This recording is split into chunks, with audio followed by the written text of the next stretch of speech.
ke-312, JDMPS 3, mendaftar berobat.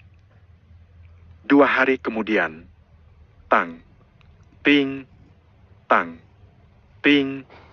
Suara sendok dan garpu beradu saat Amar dan Deki sedang menikmati sarapan nasi goreng seafood di salah satu kedai yang tidak jauh dari penginapan mereka. Kita langsung pergi ke rumah Pak Ritu nih? Tanya Amar. Pulang ke penginapan dulu buat ambil berkasnya. Jawab Deki. Habis itu? Tanya Amar. Kita liburan dulu lah. Pengen jalan-jalan menikmati apapun yang ada di sini. Jawab Deki. Terus, kapan kita menemui dokter itu? Tanya Amar. Aku mau tanya-tanya Pak Rito dulu nantinya. Aku nggak bisa sembarangan berobat dengan dokter yang skillnya tidak terlalu bagus menangani kasusku ini. Jawab Deki. Baiklah, aku setuju. Ayo cepat kita habiskan makanannya. Ucap Amar. Deki segera pergi dari kedai itu setelah mereka selesai sarapan. Mereka kembali ke penginapan untuk mengambil berkas sebelum akhirnya pergi ke rumah Rito kembali. Saat mereka melewati tempat praktek Aliza, sudah banyak pasien yang mengantri agar diobati. Gila ndak sih? Sepagi ini, pasien yang antri sebanyak itu. Pantas saja sangat viral, apa dokternya memang sehebat itu? Aku jadi dibuat penasaran. Tanya Amar. Mungkin hanya sugesti. Jawab Deki. Sugesti? Kok bisa? Maksudnya piye, Mas? Tanya Amar. Jadi kalau orang sudah sugesti itu, meski yang dokter suntikan hanya air mineral biasa, maka pasiennya bisa saja sembuh. Jadi modal utama berobat itu percaya kalau dokternya bisa menyembuhkan kita. Jawab Deki. Berarti masnya susah sembuh nih? Kan sampean ndak yakin kalau dokter Eza bisa nyembuhin sampean. Ucap Amar. Tidak terlalu aku pikirkan. Aku hanya ingin menyenangkan hati Umi. Jawab Deki. Bukankah itu dokternya? Ucap Amar saat melihat Aliza keluar dari rumahnya dengan penutup kepala dan masker. Deki menoleh ke arah samping dan melihat Aliza yang juga sedang menatap ke arahnya juga. Aku melihatnya lagi. Sungguh hari yang indah. Ayo Aliza, kamu sudah diberikan mood booster oleh pujaan hatimu. Batin Aliza. Aliza menatap mobil jeep yang semakin menjauh. Deki melirik ke arah kaca spion dan melihat Aliza berdiri mematung menatap kepergian mobil yang dia tumpangi. Kenapa dokter itu menatap ke arah sini terus-menerus? Apa tadi dia memanggil kami?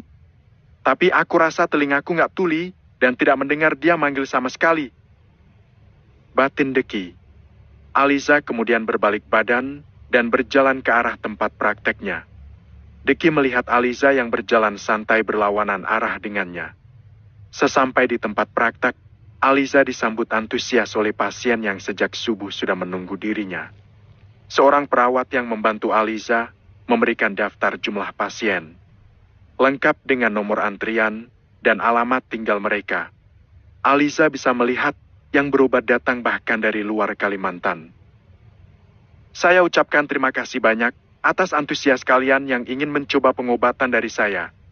Terus terang saya tidak bisa menjanjikan kesembuhan pasti untuk kalian semua. Tapi saya akan berusaha maksimal dan mengerahkan segenap kemampuan saya agar bisa menyembuhkan penyakit kalian semua. Mari kita semua berikhtiar bersama. Jangan patah semangat, jangan mudah menyerah. Yakinkan dalam diri kalian bahwa kalian pasti sembuh. Ucap Aliza yang berusaha membakar semangat untuk semua pasiennya. Nanti perawat akan memanggil sesuai nomor antrian yang kalian dapatkan. Harus sportif, jangan gaduh. Kalian tentu sudah tahu dan sudah mendengar kalau kegiatan praktek saya ini sedang diusut oleh oknum-oknum yang tidak menyukai saya membantu kalian. Jadi kalian harus tertib kalau tidak ingin pengobatan ini dihentikan. Apa kalian mengerti? Tanya Aliza. Mengerti? Jawab mereka serentak. Oke, pasien nomor urut 1 silahkan masuk. Ucap Aliza yang langsung berbalik badan dan masuk ke dalam. Aliza tidak ingin membuang banyak waktu, karena baginya menolong banyak orang saat ini adalah prioritasnya. Dia ingin menolong sebanyak yang dia bisa, karena dia merasa profesinya saat ini sedang diotak-atik oleh oknum-oknum yang iri padanya. Jadi dia tidak tahu sampai kapan kegiatan prakteknya itu akan bertahan.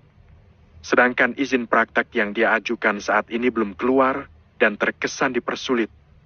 Sementara itu di lain tempat, Deki dan Amar baru saja tiba di rumah Rito. Bagaimana hasilnya, Pak? Tanya Rito yang ingin mengetahui pendapat Deki tentang pendapatan mereka 3 bulan terakhir. Tidak perlu diragukan lagi, karena emas pasti banyak peminatnya meski harganya melambung tinggi. Tapi mungkin ke depannya kita butuh seorang desainer perhiasan agar motif-motif perhiasan kita tidak monoton.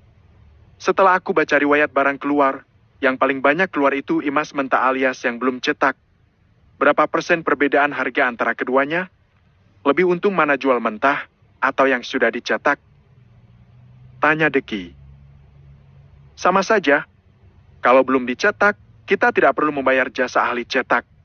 Ya memang keuntungan tidak sebesar emas yang sudah dicetak. Tapi kita tidak rugi sama sekali. Jawab Rito. Apa Pak Deki mau meriksa tambang lagi? Barangkali mau melihat berapa banyak lagi tambang yang akan kita gali. Tanya Rito. Tidak perlu. Mungkin di kunjungan berikutnya saja. Oh ya Pak, karena dokter itu viral sampai di telinga ibu saya. Beliau jadi menyuruh saya agar mencoba pengobatan dokter itu. Tapi sebelum ke sana, saya ingin bertanya-tanya dulu tentang dokter itu. Ucap Deki. Saya pribadi sangat mendukung kalau Bapak ingin mencoba pengobatan yang dilakukan oleh Dr. Eza. Ujar Rito. Apa dokter itu sangat lembut dengan pasiennya? Apa dia seseorang yang berkompeten dan tidak ceroboh? Kaki adalah masa depan bagi saya, meskipun saat ini kakiku sedang cacat. Tapi aku tidak mau dia membuatnya semakin parah. Ucap Deki. Percayalah, dia itu pribadi yang sangat santun, baik hati, lemah lembut.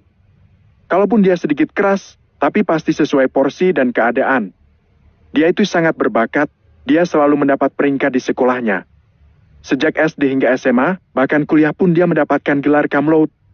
Jadi saya rasa untuk orang yang berprestasi seperti itu, pastilah memang memiliki banyak skill. Ucap Rito. Sepertinya Bapak sangat mengenal dokter itu dengan baik. Ujar Deki. Ya, dia itu teman anak saya. Tapi saat kuliah mereka beda ngambil jurusan.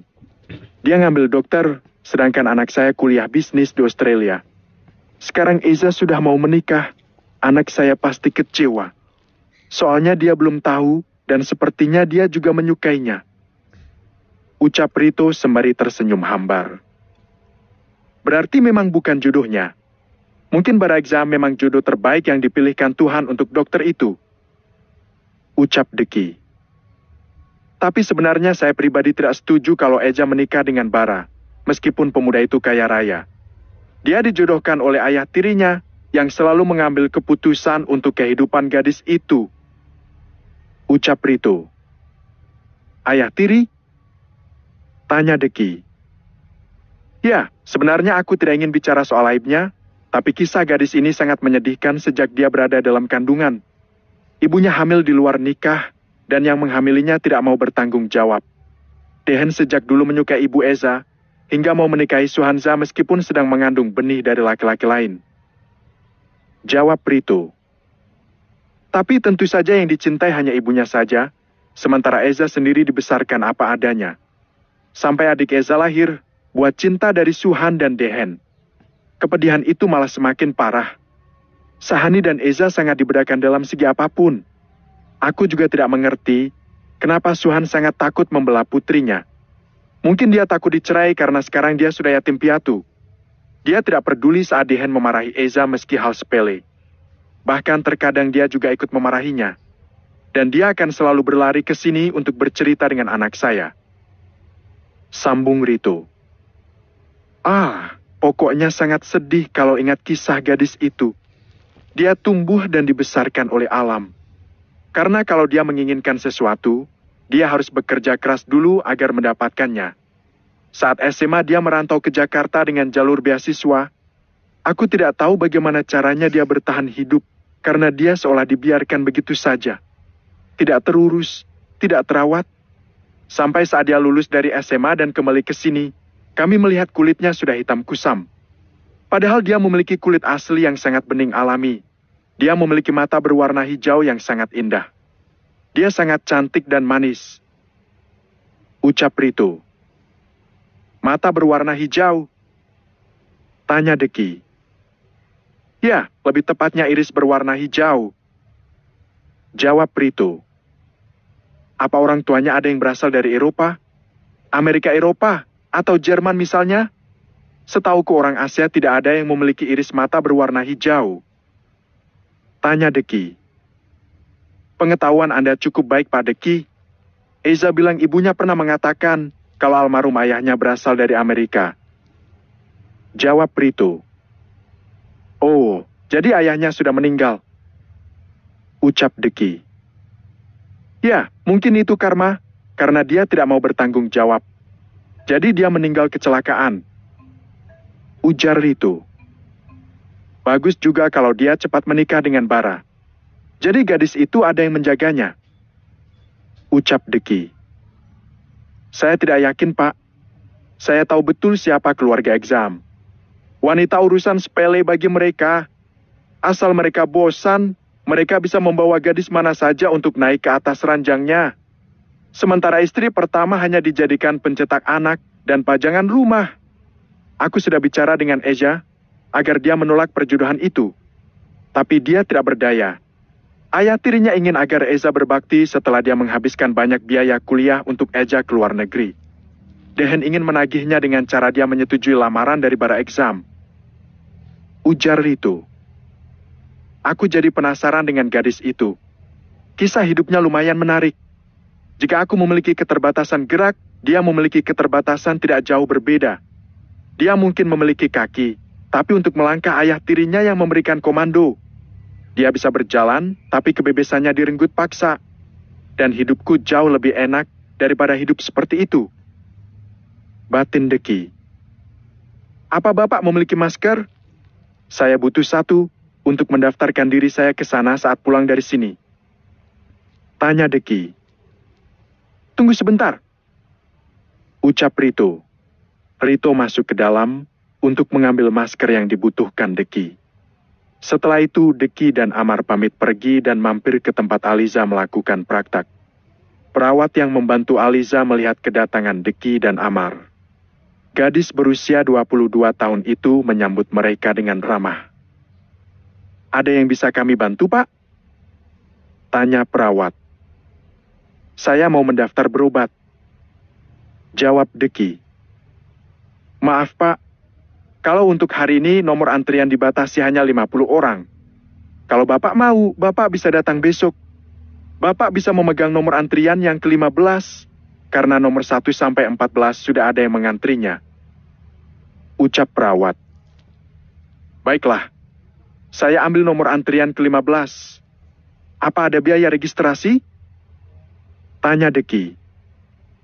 Tidak ada, Pak. Saya akan memberikan nomor antrian dan juga kartu berobat buat Bapak. Besok jangan lupa dibawa ya, Pak. Ucap perawat.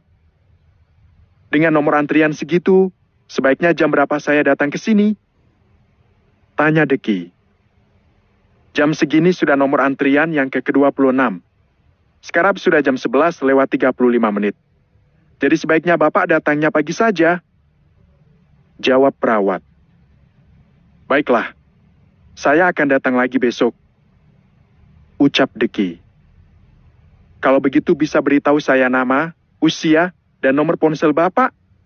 Ini untuk saya tulis di kartu berobat. Tanya perawat. Nama saya Abdullah. Usia 27 tahun. Nomor handphone. Deki menyebutkan beberapa digit angka yang dicatat langsung oleh perawat. Setelah selesai mereka pun pergi dari sana dan memutuskan pergi ke rumah makan yang tempo hari mereka datangi. Gila ya! Bahkan matahari esok belum terbit, tapi nomor antrian sudah ditempa duluan. Ucap Amar sembari duduk di salah satu kursi setelah membantu Deki duduk.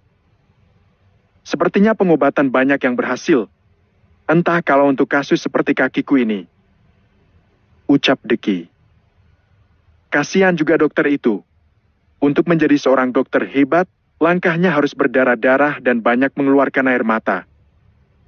Ucap Amar sembari menyedot air kelapa muda yang baru disajikan oleh pelayan. Inilah hidup. Kita tidak. PST, itu kan dokternya? Meski pakai masker, tapi baju dokter itu seperti yang kita lihat tadi pagi. Ucap Amar yang membuat Deki menoleh. Aliza tampak memelankan langkah kakinya saat melihat Amar dan Deki yang sedang menatap ke arahnya. Aliza kemudian duduk di salah satu kursi, sembari duduk membelakangi dua pemuda tampan itu. Rambutnya sangat indah dan panjang. Apa dia mewarnai rambutnya? Rambutnya sedikit pirang. Ucap Amar. Mungkin, seperti kata Parito, ayahnya berasal dari Amerika. Tapi yang penting sekarang kecilkan suaramu. Jangan sampai dia mendengarnya. Ucap Deki setengah berbisik. Bang Deki masih di sini. Entah kenapa aku sangat senang mengetahui hal itu. Batin Aliza. Tidak berapa lama kemudian menu makanan Amar dan Deki datang. Begitu juga setelahnya, makanan Aliza juga datang dan segera disantap gadis itu. Aliza tidak punya banyak waktu untuk menikmati makanan dengan lidah yang dia punya. Karena pasiennya sudah menunggu untuk diobati. Cepat sekali dia makan. Apa dia tidak mengunyahnya? Tanya Amar saat melihat Aliza bangkit dari tempat duduknya dan membayar makanan yang baru saja dia santap. Deki menoleh kembali dan melihat Aliza berjalan keluar dari rumah makan itu. Pria tampan itu menoleh ke arah piring Aliza dan tidak ada makanan sisa di sana. Sepertinya dia memang memiliki dedikasi tinggi untuk profesinya itu. Ucap Deki. Ya sudahlah, besok kita akan bertemu dengannya. Aku sudah tidak sabar pengen ketemu sama dokter baik hati itu. Ucap Amar. Kondisikan nanti matamu itu. Ucap Deki. Iya mas, aku ingat kalau Bojo dan anakku sedang menungguku di rumah. Jadi kangen sama anakku. Ayo cepat kita pulang ke penginapan. Aku mau video call dengan anak gadisku. Ucap Amar. Deki dan Amar bergegas pulang ke penginapan. Amar kemudian melakukan panggilan video call setelah mereka tiba di sana. Sementara Deki menerima panggilan telepon dari orang tuanya. Bab ke-313, JDMPS 3, Dag. Bagaimana bang? Apa kamu sudah menemui dokter itu? Tanya Kanza. Tadi sudah ke sana, tapi nomor antrian sudah full. Jadi besok pagi ke sana lagi. Besok abang sudah dapat nomor antrian ke-15. Jawab Deki. Itu bagus. Pokoknya apapun saran yang diberikan dokter, abang turuti saja. Buang dulu sifat ego dan keras kepalamu. Terlebih sikap sok tahu dan sok pintar. Karena dia lebih mengerti daripada abang tentang ilmu medis. Ucap Kanza. Ya Umi. Jawab Deki. Bukan tanpa alasan Kanza berkata demikian. Putranya itu terlalu kritis dalam segala hal. Dia tahut membuat dokter yang merawat Deki jadi marah dan akhirnya menolak mengobati putranya itu. Pokoknya jangan banyak protes, patuhi semua yang disarankan dokter. Ucap Kanza. Ya Umi. Jawab Deki. Deki tidak ingin membantah ucapan ibu yang sudah melahirkannya itu. Namun kendati demikian, dia harus tetap bersikap rasional saat berhadapan dengan dokter yang akan merawatnya itu. Ya sudah abang istirahat ya, biar besok bangunnya nggak kesiangan. Ucap Kanza. Ya Umi, Umi jangan terlalu banyak pikiran. Percayalah, abang pasti akan ke sana. Ucap Deki. Iya. Assalamualaikum. Ucap Kanza. Waalaikumsalam. Ucap Deki. Deki dan Kanza akhirnya sama-sama mengakhiri panggilan itu.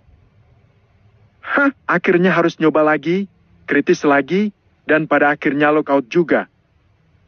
Gumam Deki. Deki jadi teringat saat kejadian dirinya berobat sekitar 15 tahun yang lalu.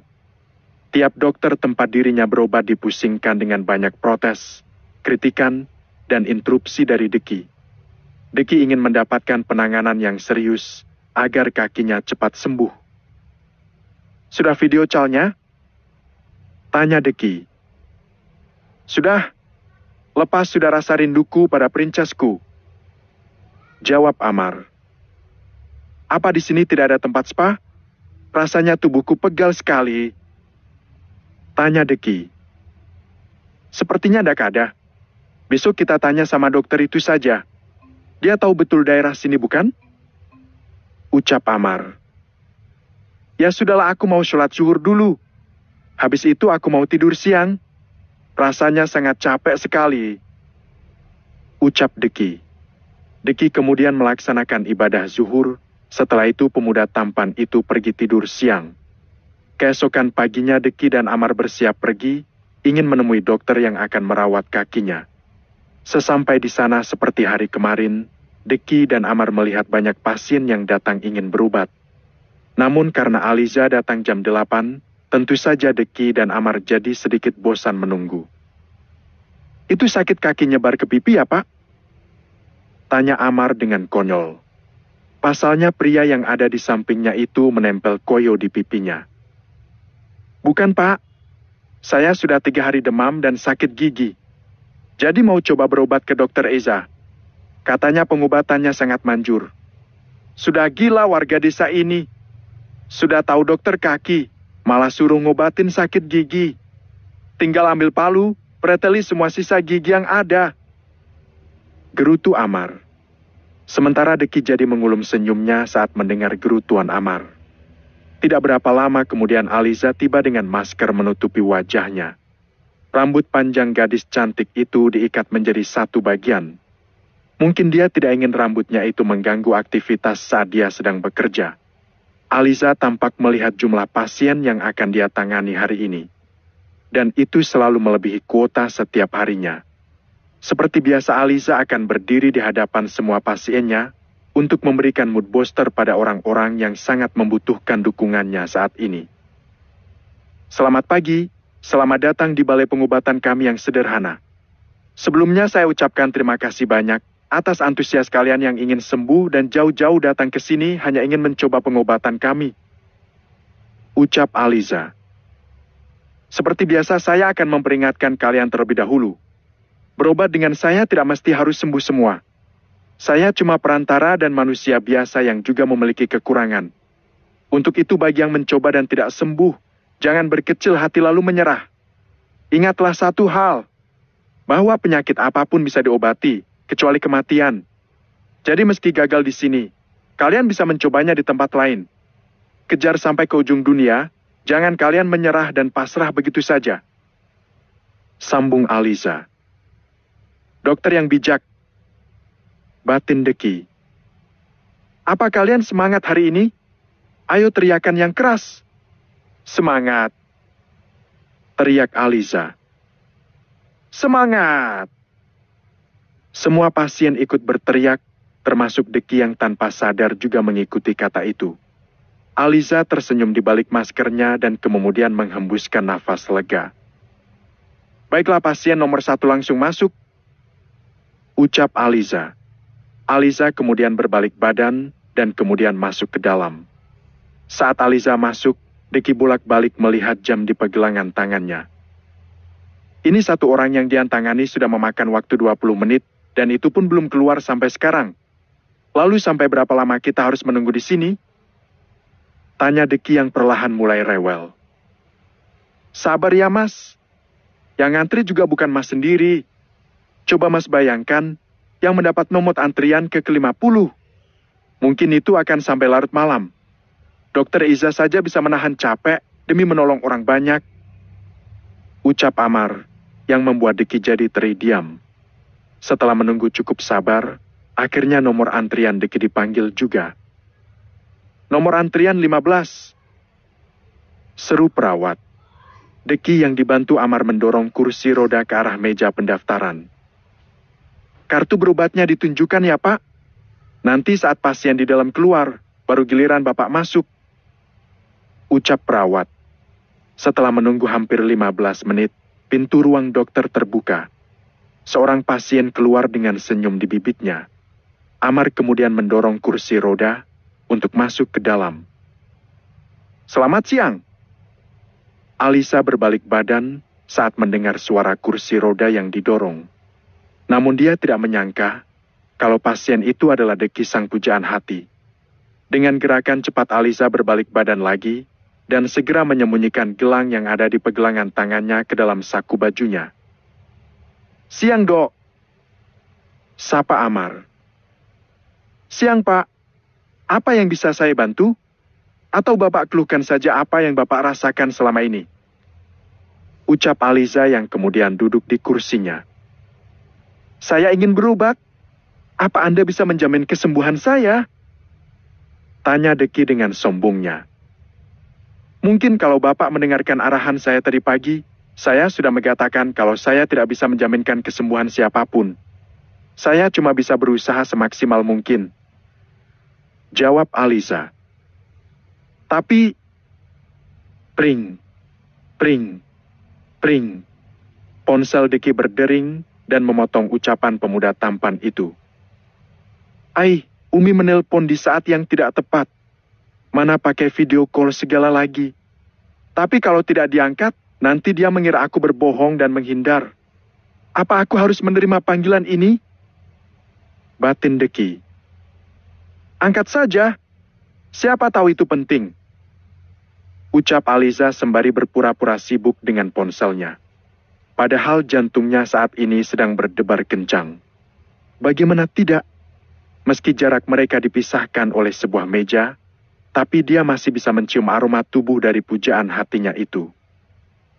Assalamualaikum, Umi. Sapa Deki. Waalaikumsalam. Abang di mana, sayang? Apa sudah datang ke tempat dokter itu? Tanya Kanza yang membuat Deki merasa malu pada Alisa dengan sikap ibunya yang masih memperlakukan dirinya seperti bayi. Deki melirik ke arah Alisa yang menyunggingkan senyum di balik masker yang dia kenakan. Sementara Deki sesekali mencuri pandang ke arah Eza yang tampak dibuk dengan pinselnya. Gadis yang tengah sibuk main ponsel itu, namun telinganya senantiasa mendengar pembicaraan Deki.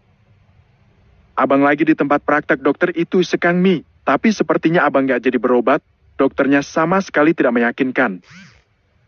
Ucapan Deki yang menusuk sangat mengejutkan Amar. Amar bahkan memasang senyum kaku ke arah Alisa. Namun Alisa terlihat santai dan tidak bereaksi apa-apa. Bang Deki masih arogan seperti dulu. Tapi itulah yang membuatku mencintainya. Meski dia memiliki kekurangan, tapi dia tidak ingin ditindas siapapun. Batin Alisa. Abang kan sudah janji buat mencoba berobat di sana. Apa dokternya cantik?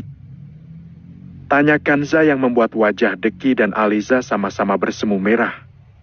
Deki kemudian mengarahkan kamera ke arah Alisa yang membuat Kanza menutup mulutnya. Astagfirullah abang. Jadi abang ngatain dokter tepat di depan orangnya? Kanza terlihat shock berat. Lebih baik ngomong di depan daripada ngomong di belakang. Jawab Deki. Gak bisa begitu. Berikan ponselnya pada dokter itu. Ucap Kaza.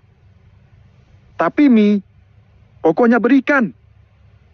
Ucap Kanza yang membuat Deki menghela nafas. Umi mau bicara dengan dokter. Ucap Deki sembari menyodorkan ponselnya. Alisa meraih ponsel itu dan berdiri dari kursinya. Tidak hanya itu, Alisa melepaskan maskernya sembari menatap layar ponsel dan masuk ke dalam ruang pribadinya. Dia hanya memperlihatkan wajahnya pada Ibu Deki. Masya Allah cantiknya. Kamu cantik sekali, nak. Maafkan putra Umi, karena ngomong tidak difilter lagi. Umi sangat berharap kamu bisa menyembuhkan dia. Keluarkan semua kemampuan yang kamu miliki. Umi sangat menyayangi dia. Ucap Kanza dengan wajah sedih. Umi tenang saja. Nanti Eza akan berusaha untuk memberikan yang terbaik. Ucap Aliza. Nak, apa kamu memiliki teman yang kuliah ortopedi juga? Namanya Jovanka. Tanya Kanza. Jovanka? Ulang Aliza. Abang selalu bilang, kalau dia memiliki kekasih bernama Jovanka. Kekasihnya itu dokter ortopedi yang baru lulus. Ucap Kanza. Seingatku tidak ada nama Jovanka yang lulus ortopedi selain saya di desa Umi. Ucap Aliza sembari berjalan ke arah luar. Namamu Jovanka juga? Atau jangan-jangan kamulah yang dimaksud oleh abang? Jadi kamu kekasih abang? Masa Allah hebat sekali putraku. Ucapan Kanza didengar Deki di bagian terakhir kalimat itu. Umi, aku bukan... Sudahlah, tidak usah malu. Umi tunggu kedatangan kalian ke rumah. Atau Umi saja yang berangkat lebih dulu ke Kalimantan? Tanya Kanza yang membuat Deki menepuk dahinya dan kemudian mengambil alih ponsel. Itu. Umi sudah dulu ya? Ini aku mau konsen berobat dulu. Assalamualaikum. Ucap Deki yang kemudian mengakhirinya secara sepihak. Maaf. Cuma kata itu yang bisa keluar dari mulut Deki. Tidak apa. Lagi pula orang tuamu cukup asyik saat diajak bicara. Ucap Aliza. Bisakah dokter langsung periksa kakiku dulu? Agar cepat tahu apa masalah kakiku sebenarnya. Aku sudah berobat kemanapun tapi tetap saja tidak sembuh. Ucap Deki. Aliza kembali berdiri dari kursinya dan kemudian menyuruh Amar agar Deki diletakkan di atas tempat tidur pasien. Setelah memeriksa bagian tubuh atas, Deki disuruh untuk duduk di tempat tidur. Dia ingin melakukan refleks patella pada kedua lutut Deki. Namun Aliza tiba-tiba tertegun saat dirinya melihat gelang pemberiannya masih dipakai Deki hingga saat ini. Bab ke-314, JDMPS 3, apa mungkin? Dia memakainya? Apa mungkin dia menyukaiku juga? Mata Aliza spontan mendongak ke atas, sehingga tatapan mata mereka beradu. Mata Dr. Eza benar-benar hijau. Sungguh mata yang indah. Batin Deki. Lama-kelamaan mata hijau yang dia tatap itu mengeluarkan genangan air yang membuat Deki mengerutkan dahinya. Dokter, kenapa? Apa kaki saya sangat parah? Pertanyaan Deki membuyarkan tatapan mata Aliza. Ah, maaf. Saya hanya ingin tahu, apa saat menyentuh kaki Pak Abdullah, Bapak merasakan sentuhan itu? Atau tidak sama sekali? Tanya Aliza yang mengalihkan fokus Deki. Tidak sama sekali. Apa kaki saya memang tidak bisa disembuhkan lagi? Tanya Deki. Sebentar, biar saya periksa dengan seksama lagi. Jawab Aliza. Aliza kemudian mengetuk lutut Deki dengan menggunakan palu medis untuk mengetahui refleks dari patella pemuda tampan itu. Namun memang tidak ada refleks apapun di sana. Maaf, boleh saya angkat sedikit celana panjangnya? Tanya Aliza. Boleh. Jawab Deki. Aliza berjongkok untuk melipat celana panjang itu hingga terlihatlah betis Deki yang putih bersih. Kulit Dr. Eza sangat lembut dan bening. Bara sialan itu sangat beruntung bisa mendapatkan gadis ini. Batin Deki. Kenapa Bang Deki masih memakai gelang dariku? Aku juga penasaran. Jovanka siapa yang dimaksud oleh uminya? Aku harus cari tahu ada berapa nama Jovanka yang ada di Kalimantan Selatan ini. Tapi Kalimantan Selatan kan juga sangat luas. Mana aku tahu di bagian mananya. Tapi uminya bilang dia seorang dokter ortopedi juga. Jadi Bang Deki sudah punya kekasih. Kenapa hatiku merasa sakit mendengarnya? Batin Aliza. Aliza, kamu tidak boleh egois. Kamu juga sudah bertunangan dan sebentar lagi akan menikah. Di samping itu keyakinan kalian juga berbeda. Percuma saja kalau kamu mendambakan dia, dia tidak akan mau sama kamu dan gak akan mau berpindah keyakinan demi kamu. Jadi jalan terbaik memang memendam cintamu sedalam-dalamnya. Batin Aliza. Bagaimana, Dok? Tanya Deki yang lagi-lagi membuyarkan lamunan Aliza. Sedikit lagi. Jawab Aliza. Aliza kembali fokus memeriksa kaki Deki. Seharusnya kaki Bang Deki masih bisa aku atasi. Kakinya tampak normal karena sama sekali tidak mengecil. Batin Aliza. Apa Bapak sudah sering melakukan pengobatan? Tanya Aliza. Sudah tidak terhitung lagi jumlahnya. Bahkan beberapa profesor pun pernah menangani kakiku. Tapi sekarang aku malah berbuat konyol dengan mendatangi balai pengobatan seorang dokter muda yang baru lulus kemarin sore. Jawaban itu terdengar menusuk bagi orang yang tidak paham perangai Deki. Tapi tidak dengan Aliza. Gadis cantik itu malah tersenyum di balik maskernya. Dia sama sekali tidak berubah. Masih galak dan sombong seperti dulu. Bahkan sombongnya lebih parah dan tidak ada lagi obatnya. Batin Aliza. Sungguh dokter yang hebat. Dia masih tetap tenang, meski harimau terkutuk ini menghina dan merendahkannya. Kalau aku punya pasien begini, pasti sudah kusuntik mati. Batin Amar. Kunci mau sembuh, yaitu menumbuhkan kepercayaan antara pasien dengan dokter yang merawatmu. Apa sebelumnya Bapak selalu begini saat ditangani? Mengutuk dokter dan selalu curiga kalau dokternya tidak bisa menyembuhkan? Tanya Aliza. Insting saya tidak pernah meleset. Ucap Deki. Lalu bagaimana dengan insting Anda sekarang? Apa saya tidak bisa menyembuhkan Anda? Tanya Aliza. Mampu si harimau. Emang seharusnya dari dulu yang menangani kakinya ini seorang dokter wanita yang tegas seperti ini. Batin Amar. Sudahlah cepat periksa. Aku tidak mau mengecewakan ibuku. Ucap Deki yang memberikan jawaban ambigu. Kalau mau sembuh harus patuh. Tidak cerewet dan tidak sombong dalam sebulan tidak akan mati. Ucap Aliza sembari berdiri dari jongkoknya. Aliza membuang handscoon yang dia kenakan ke dalam kotak sampah. Sebulan? Maksudnya apa? Tanya Deki. Tolong bantu dia kembali duduk di kursi rodanya. Ucap Aliza yang dia tujukan untuk Amar. Amar segera membantu Deki dan mendorong kursi roda itu mendekat ke arah Aliza yang duduk di kursinya. Kalau Anda percaya padaku, aku akan memberikan terapi selama 1 bulan penuh. Jawab Aliza. Apa? Sebulan penuh? Sudah sebulan gak ada perubahan dan bisnisku hancur. Ucap Deki. Terserah. Itu pilihan Anda.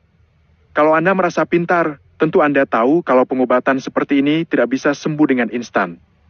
Anda sendiri yang bilang, kalau selama ini banyak dokter dan profesor senior yang menangani kaki Anda, tapi ternyata hasilnya nihil. Ujar Aliza. Sepertinya Anda sangat percaya diri sekali, tapi saya tidak bodoh. Saya butuh jaminan. Ucap Deki. Jaminan apa yang Anda maksud? Tanya Aliza. Jika Anda berhasil menyembuhkan saya akan meminta sesuatu pada Anda. Tapi kalau Anda tidak berhasil, maka Anda boleh meminta apapun dari saya. Jawab Deki. Kok terbalik? Harusnya kalau saya berhasil, saya yang meminta apapun dari Anda. Tanya Aliza. Terserah saya dong. Aku sudah tidak mau lagi tertipu oleh dokter-dokter yang sok pintar. Jawab Deki. Ya ampun, apa ada duplikat manusia seperti Deki ini? Yang butuh siapa, tapi dia yang lebih galak. Ini lagi, dokternya terbuat dari apa hatinya itu? Sabar amat. Batin Amar. Kalau begitu telepon ibu Anda lagi. Minta restu darinya agar pengobatan Anda lancar di kemudian hari. Ucap Aliza. Apa itu artinya Anda setuju dengan syarat yang saya berikan? Tanya Deki. Saya tidak peduli dengan syarat yang Anda berikan, yang saya pedulikan kesembuhan pasien saya. Jawab Aliza. Itu bagus. Kalau begitu saya harus memberitahu ibu saya dulu. Ucap Deki. Deki kemudian membuat panggilan untuk Kanza. Namun kata-kata yang keluar dari mulut Deki berbeda dengan apa yang dia katakan beberapa waktu yang lalu. Umi, sepertinya abang gak bisa meneruskan pengobatan ini. Dokternya minta waktu sebulan untuk menterapi kakiku. Abang gak bisa meninggalkan kantor selama itu, Mi. Ucap Deki yang membuat dahi Aliza mengerut. Mau sebulan, 2 bulan, 3 bulan. Kamu harus tetap mengikuti terapi itu. Umi percaya dokter itu bisa menyembuhkan kaki abang. Terlebih dia kan calon mantu, Umi. Ucap Kanza. Umi jangan ngomong sembarangan. Sudahlah abang gak usah malu. Umi setuju kalau kamu menikah dengannya. Umi sudah melihat wajahnya. Dia sangat cantik seperti boneka. Matanya sangat indah. Ucapan Kanza membuat Deki memijat keningnya. Pokoknya kalau kamu gak ikut terapi itu, jangan pernah bicara sama Umi lagi. Umi akan mogok bicara selama 10 tahun. Dan satu lagi, cepat halalkan dia saat kakimu sudah dia sembuhkan nanti. Ucap Kanza. Umi, Hastid, jangan banyak alasan lagi. Cepat berikan ponselnya pada dokter itu. Umi mau bicara dengannya. Sepertinya Umi sudah mulai memiliki getar-getar rindu sama calon mantu Umi itu. Ucap Kanza yang membuat Deki jadi menepuk dahinya dan menyodorkan ponsel itu di hadapan Aliza. Halo Umi. Sapa Aliza yang membuat Deki menoleh saat mendengar sapaan Aliza. Sementara Amar jadi mengulum senyumnya. Nak, bujuk terus abang agar mau ikut terapi sebulan itu ya. Pokoknya kamu harus sabar. Mulutnya itu memang seperti petir, tapi kamu abaikan saja. Kalau dia bicara keras, kamu harus lebih galak lagi. Dia akan lemah kalau dengan wanita. Apalagi kamu kan kekasihnya, pasti kamu sudah tahu apa yang harus kamu lakukan. Dan satu lagi, kalau memang kepepet gunakan amunisi terakhir. Ucap Kanza. Amunisi? Tanya Aliza. Ya, amunisi wanita yaitu air mata. Kamu menangis saja, dia pasti akan luluh. Tapi jangan terlalu lebay, abang akan tambah marah. Jawab Kanza yang membuat Aliza menahan tawanya. Ya Umi. Jawab Aliza. Ya sudah selamat berjuang ya nak. Restu Umi bersama kalian. Ucap Kanza. Ya Umi. Jawab Aliza. Ya sudah. Berikan lagi ponselnya sama abang. Ucap Kanza yang langsung dituruti oleh Aliza. Ya Umi? Tanya Deki sembari menempelkan ponsel di telinganya. Ingat ya, kalau masih mau bicara sama Umi, ikuti terapi itu. Jangan pikirkan masalah kerjaan. Suruh Amar pulang buat menghandle semuanya untuk sementara waktu. Masih ada dadimu, Regan, Sean, yang akan membantumu. Ucap Kanza. Iya Umi. Jawab Deki dengan wajah pasrah dan menghembuskan nafas panjang. Bang Deki sangat manis sekali. Dia sangat lembut dengan ibunya. Laki-laki yang sayang ibunya sudah pasti sayang dengan istrinya. Beruntung sekali si Jovanka itu. Batin Aliza. Ya sudah abang tutup dulu teleponnya ya Mi. Assalamualaikum. Ucap Deki. Deki kemudian mengakhiri panggilan itu dengan hembusan nafas kasar. Amunisi apa yang kalian bicarakan tadi? Tanya Deki. Ibumu bilang, kalau Anda keras kepala, gunakan amunisi terakhir. Yaitu tembak saja kepalamu dan otakmu biar disedot sama monyet hutan. Jawab Aliza asal, sementara Deki menatapnya penuh selidik. PVTT. Amar terkekeh karena baru kali ini ada seorang gadis yang berani terhadap Deki. Dia sangat puas sudah melihat wajah Deki yang masam. Ya sudah, kapan terapinya dimulai? Aku tidak punya banyak waktu untuk berada lama di sini. Ucap Deki. Besok, biar saya yang menemui Anda di mana tempat Anda menginap. Anda tidak bisa tinggal di sini karena pasien lain akan melakukan demo terhadap Anda. Ujar Aliza. Tapi, dak apa bos? Dokternya pasti profesional, jangan pikirkan hal lain. Potong Amar yang membuat Deki menghela nafas. Baiklah, ucap Deki pasrah. Di mana kalian menginap? Tanya Aliza. Kapuk House nomor ke-6? Jawab Amar. Baiklah, silakan kalian keluar. Pasien lain sudah antri.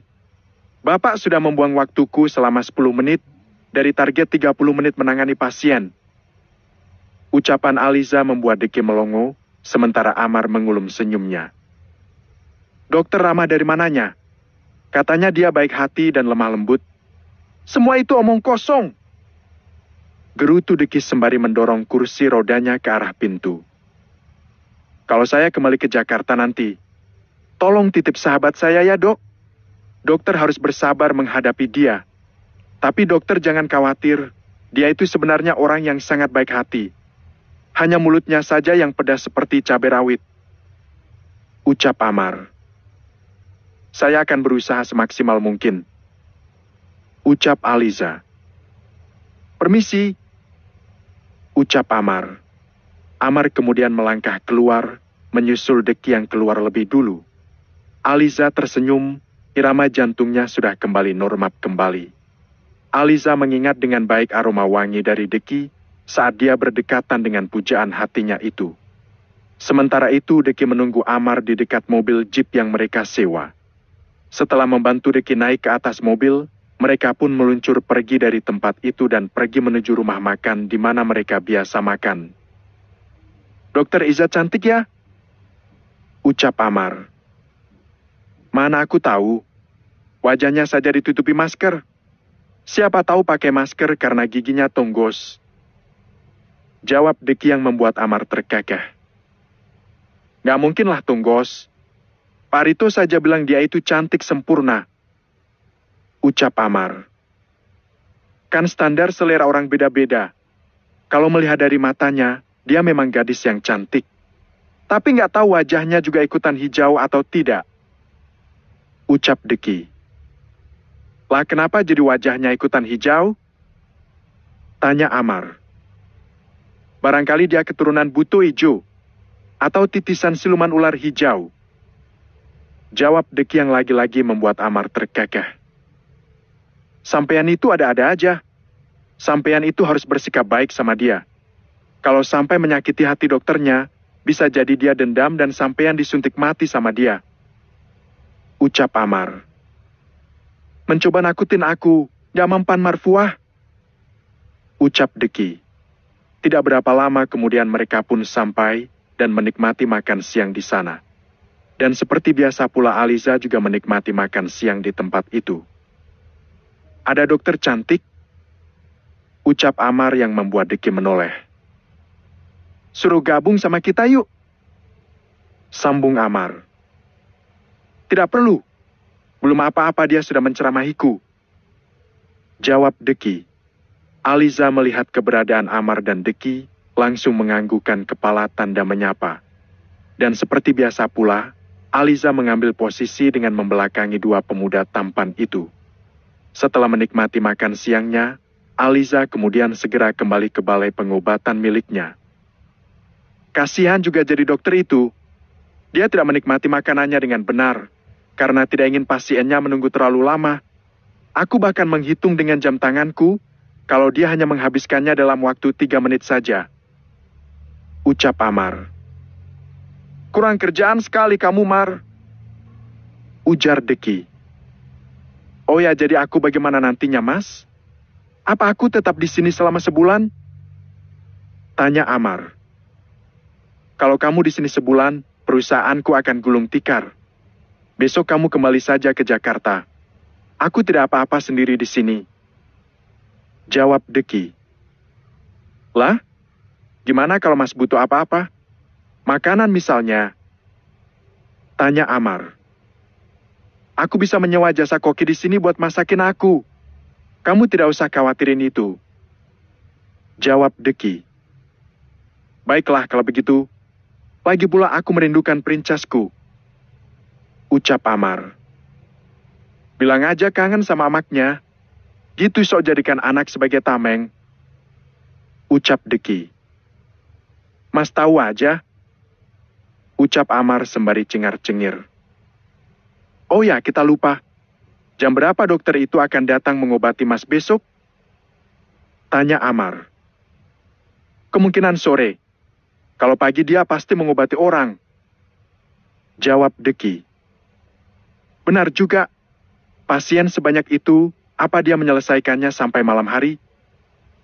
Ucap Amar. Nggak tahu. Jawab Deki sembari menikmati makanannya. Kalau begitu habis makan temani aku beli tiket buat besok ya, Mas. Ucap Amar. Iya. Jawab Deki. Sesuai dengan perjanjian, Amar dan Deki pergi untuk membeli tiket kepulangan Amar. Waktu menunjukkan pukul 8 malam saat mereka kembali ke penginapan. Karena mereka memutuskan pergi jalan-jalan setelah membeli tiket. Sementara itu di tempat berbeda Aliza baru saja pulang ke rumah dengan tubuh yang lelah. Namun seperti biasa, saat pulang dirinya disambut dengan sindiran dan ocehan yang panjang dari ayah tirinya. Bagaimana? Apa kamu sudah mulai memasang tarif? Aku rasa sudah cukup promonya selama 3 bulan ini. Tanya Dehen. Sudah, tapi aku tidak bisa mematok harga tinggi karena yang datang banyak orang yang tidak mampu. Jawab Aliza. Kalau pelayananmu memang bagus, mahal pun orang masih mau. Ingat, kuliahmu itu tidak murah. Tidak bisa kamu samakan dengan harga cabai di pasar. Ucap Dehen. Mungkin aku akan melakukannya secara bertahap. Kalau aku langsung menaikkannya secara drastis, orang-orang akan terkejut. Ucap Aliza. Dehen terdiam, sementara Aliza masuk ke kamarnya karena ingin membersihkan diri dan segera beristirahat. Saat dia sudah selesai mandi, ponselnya tiba-tiba berdering. Dengan malas Aliza menerima panggilan itu. Ya, Kak? Tanya Aliza. Hari Minggu tempat praktekmu libur bukan? Tanya Bara. Iya. Jawab Aliza. Aku ingin mengajakmu pergi jalan-jalan. Ucap Bara. Ingin rasanya Aliza menolak, tapi dia tahu itu percuma saja. Ayah tirinya pasti akan memarahinya. Baiklah. Jawab Aliza. Apa kamu mau bersiap tidur? Tanya Bara. Ya, aku baru pulang bekerja. Karena sekarang aku sudah mengundurkan diri bekerja di rumah sakit dan hanya fokus dengan tempat pengobatan saja. Jawab Aliza. Itu bagus. Kamu jangan terlalu kelelahan. Tidak lama lagi kita akan menikah, jadi harus jaga kesehatan. Ucap Bara. Ya. Jawab Aliza. Ya sudah, sekarang kamu pergilah beristirahat. Aku juga mau tidur. Ucap Bara. Ya. Jawab Aliza. Selamat malam. Ucap Bara. Malam. Jawab Aliza yang kemudian mengakhiri panggilan itu. Mata Aliza menerawang ke atas plafon tempatnya berbaring. Ingatannya kembali menerawang saat dia bertemu dengan Deki beberapa jam yang lalu. Hal yang tidak pernah dia bayangkan, kalau dia akan bertemu dengan pujaan hatinya lagi. Bab ke-315, JDMPS 3, day pertama. Mulai hari ini, batasi pasien menjadi 40 orang per hari. Ucap Eza. Kenapa, Dok? Tanya perawat. Karena setiap jam 5 sore saya harus pergi untuk terapi khusus seseorang. Jawab Eza. Baiklah. Jawab perawat. Mulailah panggil pasien pertama. Ucap Aliza. Ya, Dok. Jawab perawat. Seperti hari-hari sebelumnya, Aliza mengobati pasien yang datang padanya. Dan tentang penetapan biaya pada pasien, tentu saja Aliza belum menerapkannya. Dia tak sampai hati melakukannya, karena banyak orang yang tidak mampu. Bahkan ada yang membayarnya dengan hasil kebun. Waktu menunjukkan pukul 5 sore, saat 40 pasien sudah dia tangani. Aliza bergegas menyiapkan aneka obat tradisional untuk mengobati kaki sang pujaan hati. Sebenarnya siapa yang mendapatkan terapi khusus ini, Dok? Kenapa dia tidak disuruh datang ke balai pengobatan saja? Dan sampai berapa lama terapinya? Tanya perawat sembari membantu Aliza menumbuk obat-obatan yang Aliza siapkan. Dia temanku. Kalau dia dibawa ke sini, nggak enak sama yang lain. Karena dia butuh penanganan khusus. Aku akan menterapinya selama 1 bulan. Jawab Aliza. Jadi selama 1 bulan ke depan, kita hanya akan menerima pasien 40 orang saja. Sambung Aliza sembari meletakkan obat-obatan yang sudah ditumbuk ke dalam kotak obat khusus. Oh ya, nanti kalau Pak Marquez datang, kamu tolong kasih kertas ini sama dia. Itu daftar nama tumbuhan yang harus dia cari. Bilang sama dia cari tumbuhan itu sebanyak-banyaknya. Ucap Aliza sembari menyodorkan selembar kertas di hadapan partner kerjanya itu. Baik, Dok. Jawab perawat sembari meraih kertas berisi daftar nama obat itu. Sekarang aku harus berangkat dulu. Pasiennya sudah menunggu. Kamu pulang saja. Ucap Aliza. Ya, Dok. Jawab perawat. Aliza kemudian pergi dengan menenteng sebuah tas obat berwarna hitam. Aliza pergi dengan motor butut yang dia letakkan di balai sebagai sarana untuk dia pergi. Namun di tengah perjalanan menuju penginapan, tiba-tiba saja hujan turun dengan deras, hingga baju yang dia kenakan basah kuyup. Aku nggak bisa pulang ke rumah. Aku harus maju terus. Ayah tidak boleh tahu kalau aku sedang mengobati Bang Deki secara khusus. Lagi pula Bang Deki pasti sedang menungguku. Ucap Aliza di tengah derasnya hujan. Tubuh Aliza jadi kedinginan, namun dia tidak akan mundur. Sementara itu, Deki menunggu kedatangan Aliza sembari melamun menatap luar jendela kamarnya. Mungkin dia nggak jadi datang hari ini. Di luar hujannya sangat lebat dan ini sudah hampir maghrib. Lebih baik aku siap-siap mau sholat maghrib saja. Ucap Deki. Deki kemudian pergi ke kamar mandi untuk bersuci. Setelah itu, dia mengganti bajunya dengan baju kop.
koko, sarung, dan juga kopiah. Tok, tok, tok. Diki menoleh ke arah pintu yang diketuk. Selama dia menginap di sana, kamarnya tidak pernah diketuk oleh seseorang. Ceklek. Mata Diki terbelalak saat dia melihat Aliza berada di depan pintu dengan tubuh menggigil. Sementara Aliza dibuat takjub oleh ketampanan sang pujaan hati saat sedang mengenakan baju koko putih, sarung, dan juga kopiah warna hitam di atas kepalanya. Dia sangat tampan. Sudut bibir Aliza sedikit tertarik. Dokter Eja, kenapa Anda datang dengan basah-basahan begini? Seharusnya Anda tidak usah datang dan bisa melakukan sesi terapi besok saja. Tanya Deki. Aku tidak ingin buang-buang waktu. Besok harus menjadi terapi hari keduamu. Aku nggak mau berlama-lama merawat pasien cerewet sepertimu. Lagi pula aku sudah berjanji pasti akan datang. Jadi aku harus menepati janjiku. Jawab Aliza. Deki menghela nafas dan membiarkan Aliza masuk ke dalam kamarnya. Harusnya tidak ada masalah, bukan? Profesinya seorang dokter dan aku pasien. Jadi kami harus sama-sama profesional. Batin Deki. Masuklah. Gantilah pakaianmu terlebih dahulu. Ucap Deki sembari mendorong kursi rodanya ke arah lemari. Deki mengambil handuk dan juga baju ganti untuk Aliza. Aku nggak punya baju wanita di dalam sini. Cuma kemeja putih itu yang agak besar dan muat untukmu. Itu juga celana dalam baru, tapi aku tidak punya penyangga dada untukmu. Ingin rasanya Aliza menangis saat mendengar ucapan Deki yang tanpa filter itu.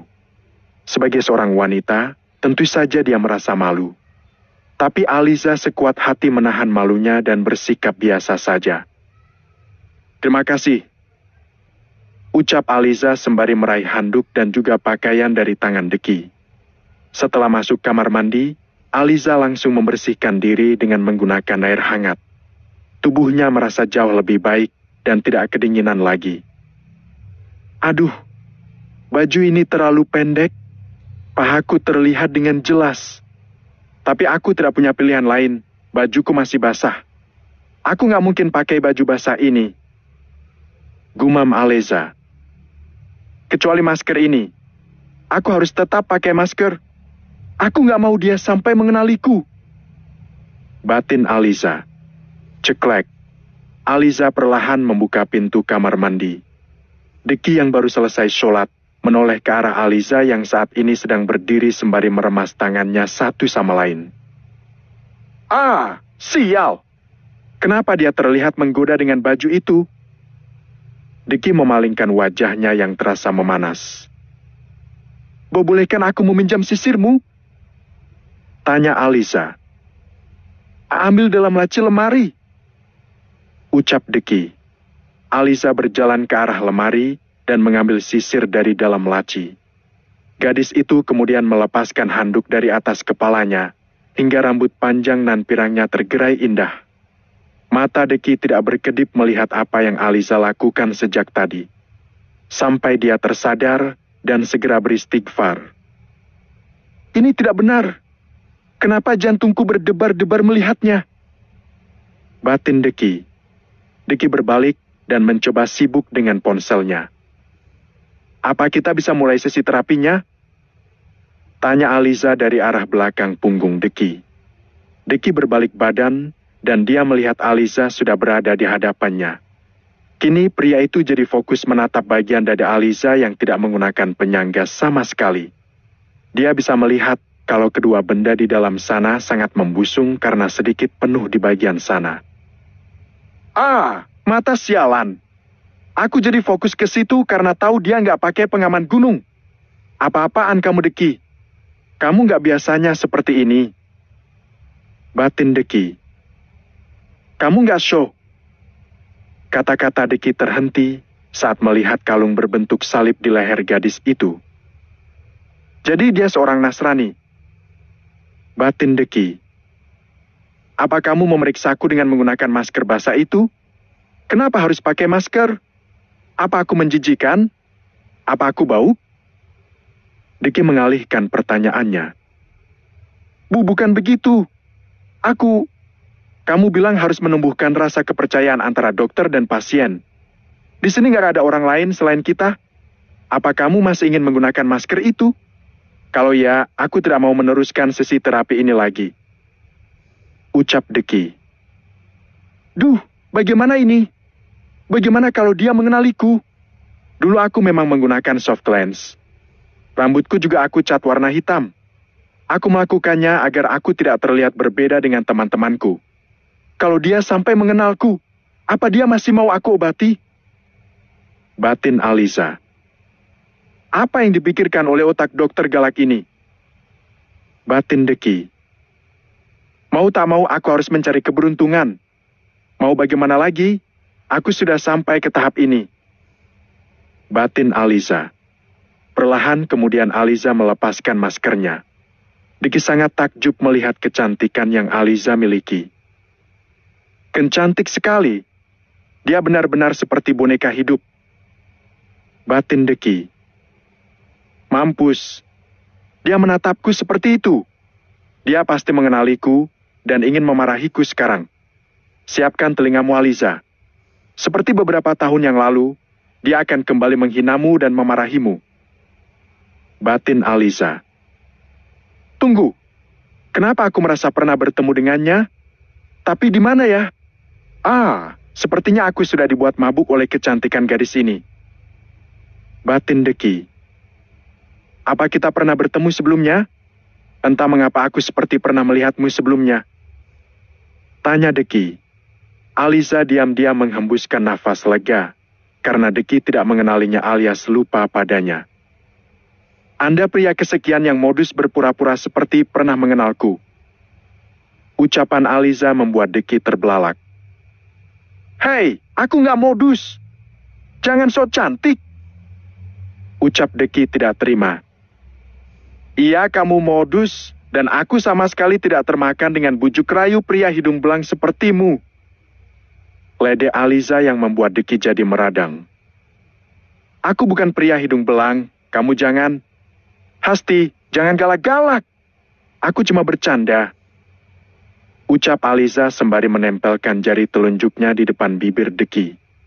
Deg, deg, deg. Jarak mereka yang terlampau dekat membuat jantung keduanya berdegup dengan kencang. Ayo kita mulai sesi terapinya. Ucap Aliza sembari berlutut di depan Deki. Aliza meraih kaki Deki dan kemudian memberinya teknik pijatan yang dia kuasai. Sementara itu, Deki hanya bisa menatap terpaku pada gadis cantik itu. Kulitnya sangat putih bersih dan halus. Wajahnya secantik bidadari. Dia memiliki mata yang indah, bibir merah alami. Gadis ini benar-benar sempurna. Batin Deki. Apa di lemari ada selimut tambahan? Aku akan membalur kakimu dengan obat-obatan tradisional. Kamu tidak mungkin melakukannya di atas tempat tidur, karena itu akan membuat tempat tidurnya jadi kotor. Tanya Aliza. Sepertinya ada. Coba kamu lihat saja di lemari bagian atas. Ucap Deki. Aliza kemudian berjalan ke arah lemari dan melihat selimut tebal di bagian atas. Gadis itu berjingkat agar tangannya sampai pada selimut itu. Tapi dengan begitu, baju yang dia kenakan juga ikut naik ke atas. Astagfirullah, cobaan apa lagi ini Tuhan? Gumam Deki. Deki mengelus dadanya saat melihat paha putih mulus milik Aliza. Setelah mendapatkan selimut itu, Aliza membentangkannya ke lantai dan menaruh bantal di bagian atas. Ayo aku bantu berbaring di sana. Ucap Aliza. Aku bisa sendiri. Ucap Deki. Jangan keras kepala. Itu terlalu memakan waktu. Aku mau pulang kalau tugasku sudah selesai dan hujannya sudah reda. Ucap Aliza sembari menghampiri Deki. Dengan terpaksa Deki menuruti ucapan Aliza. Gadis itu meletakkan kedua tangan Deki di pundaknya. Dia membiarkan Deki memeluk lehernya hingga jarak wajah mereka terlampau dekat. Aliza dan Deki bisa merasakan hembusan nafas menerpa wajah mereka masing-masing dengan mata saling menatap dalam. Matanya benar-benar indah. hijau seperti padi di tengah persawahan. Aku benar-benar terhanyut dan tenang menatapnya. Batin Deki. Oh Tuhan, jantungku rasanya ingin runtuh. Ini terlalu dekat dan mendebarkan. Tapi aku tidak boleh terlihat gugup di depannya. Batin Aliza. Ayo kita ke situ. Ucap Aliza yang membuyarkan lamunan Deki. Deki mengangguk. Dengan susah payah Aliza dan Deki agar bisa sampai pada selimut tebal dan bantal yang sudah disiapkan oleh Aliza di lantai. Setelah membaringkan Deki, Aliza segera membalurkan ramuan yang sudah diracik oleh gadis itu. Sampai berapa lama obat itu di kakiku? Tanya Deki. Biarkan obatnya meresap hingga 1 jam. Jawab Aliza. Obat apa saja yang kamu balurkan itu? Tanya Deki. Benar kata Umi Bang Deki. Aku harus ekstra sabar menghadapinya. Dia sangat kritis, atau lebih tepatnya sangat cerewet. Batin Aliza. Meski aku jelaskan, Pak Abdullah juga tidak akan mengerti. Ramuan ini berjumlah 11 macam tumbuh-tumbuhan alami yang diambil langsung di dalam hutan. Kalau aku menjelaskan apa fungsi ke-11 tanaman itu, 3 hari 3 malam tidak akan selesai menjelaskannya. Jawab Aliza. Apa itu sungguh akan berhasil? Bentuknya menjijikan sekali, persis seperti kotoran sapi. Ucap Deki yang membuat Aliza menahan tawanya. Bahkan meski yang aku oleskan kotoran sapi pun, kamu harus menahannya demi kesembuhanmu. Ucap Aliza. Ogah. Jawab Deki dengan mulut memberengut, sementara Aliza jadi terkekeh. Cantiknya. Gumam Deki saat pria tampan itu menatap tawa renyah dari Dewi yang ada di hadapannya itu. Semoga usaha kita tidak mengkhianati hasil. Aku sangat berharap terapi dan pengobatan kita ini mendapatkan hasil yang maksimal. Ucap Aliza. Kenapa? Tanya Deki. Apanya yang kenapa? Tentu saja ada kebanggaan dan kepuasan tersendiri saat pasien yang aku tangani bisa sembuh total. Dasar bodoh. Ucapan Aliza membuat mata Deki terbelalak dengan mulut menganga. Hei, tidakkah mulutmu itu pengen kujahit pakai penjahit karung beras? Kasar sekali, nanti jadi perawan tua. Mau? Tanya Deki. Gak ada sejarahnya perawan tua secantik diriku. Aku yakin kamu saja terpesona olehku. Ucap Aliza. Kamu, diam. Biarkan obatnya meresap, menyatu dengan aliran darahmu. Jangan cerewet, nanti lambat sembuh. Ucap Aliza yang membuat bibir Deki memberengut. Ini sampai berapa lama begini? Tanya Deki. Aku sudah bilang kalau obat itu akan di sana selama 1 jam.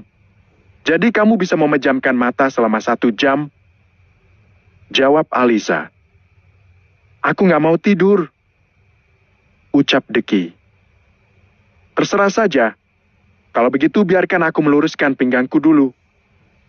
Ucap Aliza yang kemudian menuju tempat tidur dan berbaring di sana. Hei, bukankah itu tidak sopan? Tuan rumah berbaring di lantai, sementara tamu di atas tempat tidur. Tanya Deki. Salah sendiri sakit. Makanya kamu harus semangat biar cepat sembuh. Agar kamu bisa loncat-loncat di atas tempat tidur. Jawab Aliza. Kamu? Ini sangat empuk dan nyaman. Ucap Aliza sembari membaringkan diri di atas tempat tidur. Ini tidak adil. Ubinnya sangat keras. Bagaimana kalau kakiku tambah parah karena terlalu lama berbaring di lantai? Tanya Deki. Ya ampun, apa kamu tidak bisa membuat sedikit ketenangan? Kamu sangat cerewet. Ucap Aliza yang membuat Deki terdiam. Hening. Hanya ada keheningan di antara keduanya. Namun sesaat kemudian Deki kembali bersuara. Kenapa kamu ingin jadi dokter ortopedi? Tanya Deki. Tangan Aliza yang tengah berselancar di dunia maya berhenti menyentuh layar ponselnya. Aku terinspirasi oleh seorang teman. Jawab Alisa. Ada apa dengan temanmu itu? Tanya Deki. Dia memiliki kekurangan sama sepertimu. Aku sangat ingin menyembuhkannya. Jawab Alisa. Jadi apa kamu sudah berhasil menyembuhkannya? Tanya Deki. Belum, tapi aku yakin aku pasti bisa menyembuhkannya. Jawab Alisa. Lucu sekali. Kamu jadi dokter hanya demi temanmu. Apa itu tidak terlalu konyol? Tanya Deki. Dia bukan sekedar teman bagiku. Dia orang yang sangat istimewa dalam hatiku. Bisa dibilang dia adalah cinta pertamaku. Jawaban Alisa sangat mengejutkan Deki. Jadi dia seorang laki-laki? Tanya Deki. Ya, apa kamu tahu? Temanku itu sangat galak sama sepertimu. Tapi aku tahu dia itu pria yang manis di balik sifat arogannya itu. Lagi pula cinta itu tidak ada syarat apapun. Aku mencintai dia apa adanya. Jawab Alisa. Apa dia tahu kalau kamu mencintainya? Tanya Deki. Pada akhirnya tahu karena sebelum aku pergi ke luar negeri, aku menyatakan perasaanku padanya. Jawab Alisa. Apa yang dia maksud itu anak Parito? Aku baru tahu kalau anak Parito juga cacat. Pantas saja anak Parito belum bisa dia sembuhkan, itu karena bocah itu masih menempuh pendidikan di luar negeri. Itu artinya, saat bocah itu kembali bisa jadi mereka akan bersatu. Tapi gadis ini kan sudah mau menikah dengan Bara. Batin Deki. Lalu bagaimana tanggapan pria itu? Tanya Deki. Dia hanya menganggapku sebagai temannya. Jawab Alisa. Tragis sekali kisah cintamu. Ledek Deki. Kamu sendiri apa pernah menyukai seorang gadis? Umimu bilang kamu punya pacar bernama Jovanka, seorang dokter ortopedi juga. Tanya Alisa yang membuat Deki jadi terkekeh. Kenapa kamu tertawa? Tanya Alisa. Itu hanya karanganku saja, karena mereka selalu berusaha menjodohkanku. Sementara aku tidak mau dijodohkan dengan sembarang gadis. Jawab Deki. So ganteng. Cebik Alisa. Ya mau bagaimana lagi? Emang kenyataannya aku ganteng? Ucap Deki. Lalu apa kamu punya gadis yang pernah kamu cintai? Tanya Alisa. Mungkin lebih tepatnya baru sebatas kagum. Karena ternyata waktu itu aku menyukai calon adik iparku sendiri. Sekarang saudara kembarku sudah menikah dengannya dan sudah memiliki seorang anak. Jawab Deki. Oh, berarti Zaki sudah menikah. Batin Alisa. Tapi apa? Tanya Alisa. Tapi ada seorang teman, lebih tepatnya seorang gadis yang membuatku terkesan. Dia teman sekolahku waktu SMAku dulu. Dari semua teman satu sekolahan, hanya dia yang tulus menyayangiku. Jawab Deki. Apa yang dia maksud itu aku? Batin Alisa. Ya meski dia jelek, hitam dekil, tapi sebenarnya dia gadis yang manis. Dia gadis yang baik hati. Di hari perpisahan sekolah, dia menyatakan perasaannya padaku. Tapi aku menolaknya mentah-mentah.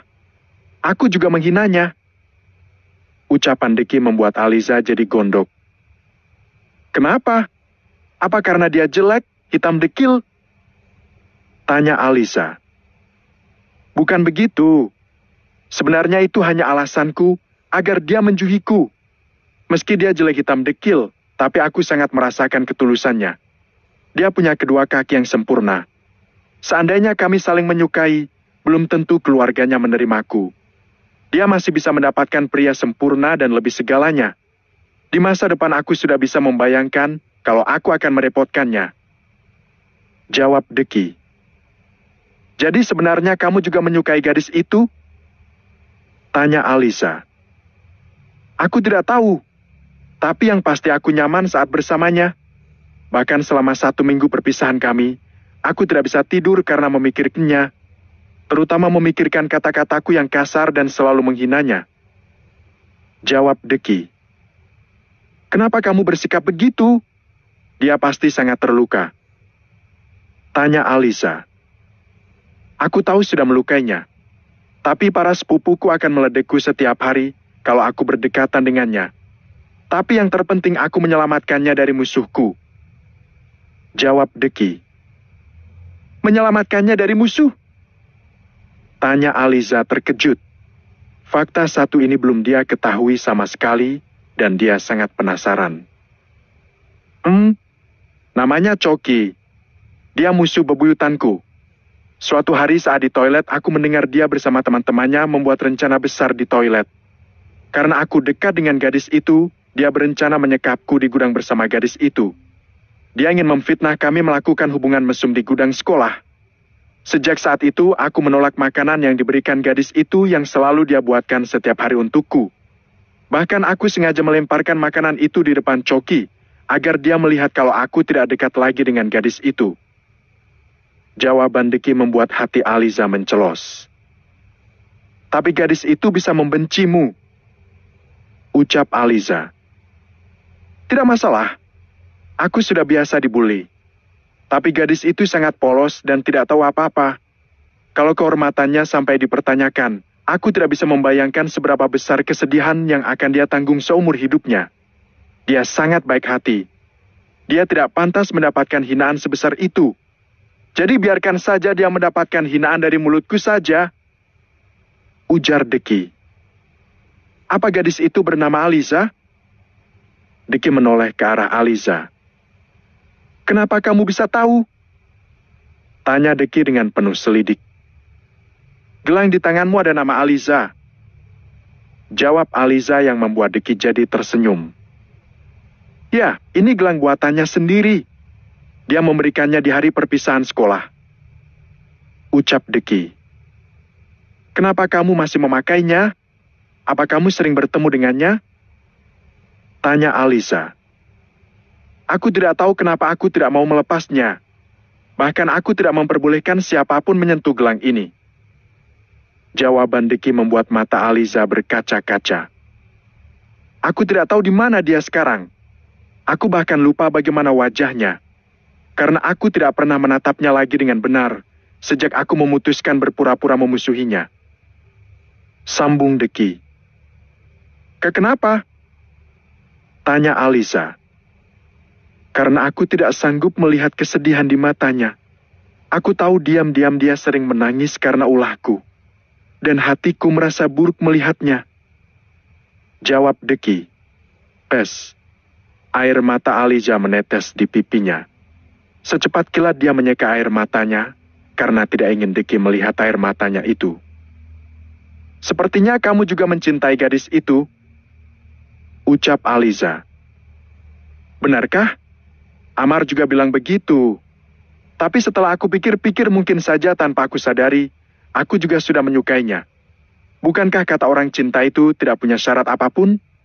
Jadi tidak peduli wajahnya jelek dan kulitnya hitam, tapi dia tulus menyukaiku. Ucap Deki. Kira-kira dia di mana ya sekarang? Apa kamu tidak berusaha mencarinya? Tanya Aliza. Bukan tidak bisa, tapi aku takut. Jawab Deki. Kenapa takut? Tanya Aliza. Aku takut saat menemukannya, dia sudah bersama orang lain. Mungkin saat ini dia sudah punya anak 5. Dia sedang menggarap ladang jagung, dengan menggendong anak bungsunya di depan, sementara anak keempatnya di belakang. Suaminya kekar berotot, punya gigi kuning yang menjijikan. Biarlah antara aku dan dia cuma jadi sejarah. Jawaban Deki membuat Aliza ingin tertawa sekaligus marah. Bagaimana bisa dia mengira aku sudah beranak 5 dan punya suami bergigi kuning? Dia tetap saja menyebalkan seperti dulu. Batin Aliza.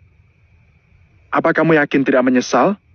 Itu kan zaman SMA, sudah 9 tahun berlalu. Siapa tahu dia belum menikah dan punya kulit glowing seperti mutiara. Mendengar kata mutiara, Deki jadi terkekeh. Kenapa kamu tertawa? Tanya Aliza. Aku jadi teringat saat mengatakan padanya, kalau aku menginginkan seorang gadis yang memiliki kulit sebening mutiara di Laut Papua. Benar-benar konyol, jawab Deki. Aku heran kenapa dia bisa menyukai makhluk menyebalkan sepertimu.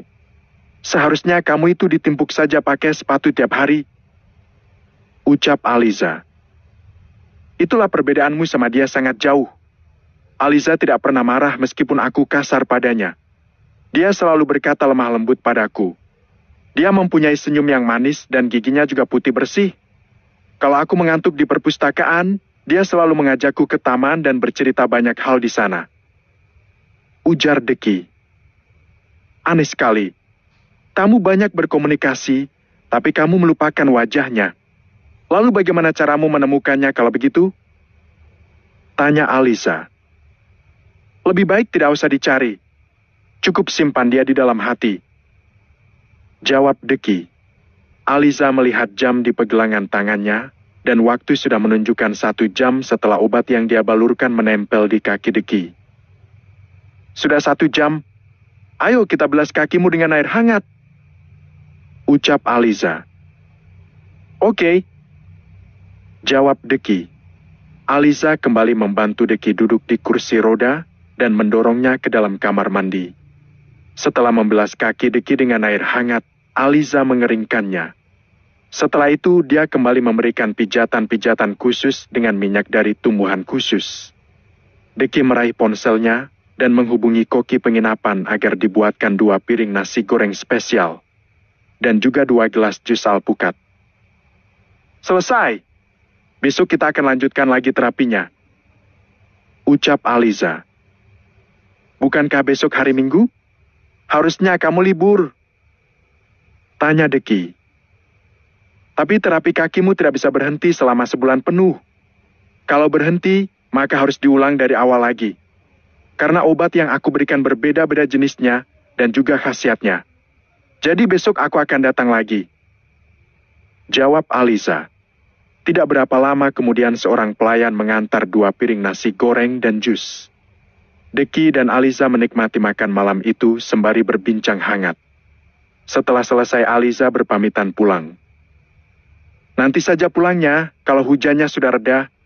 Kamu bisa sakit kalau hujan-hujanan seperti itu, ucap Deki. Kenapa hujannya lama sekali?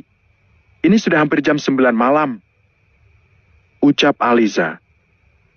Banyak kilat petir juga.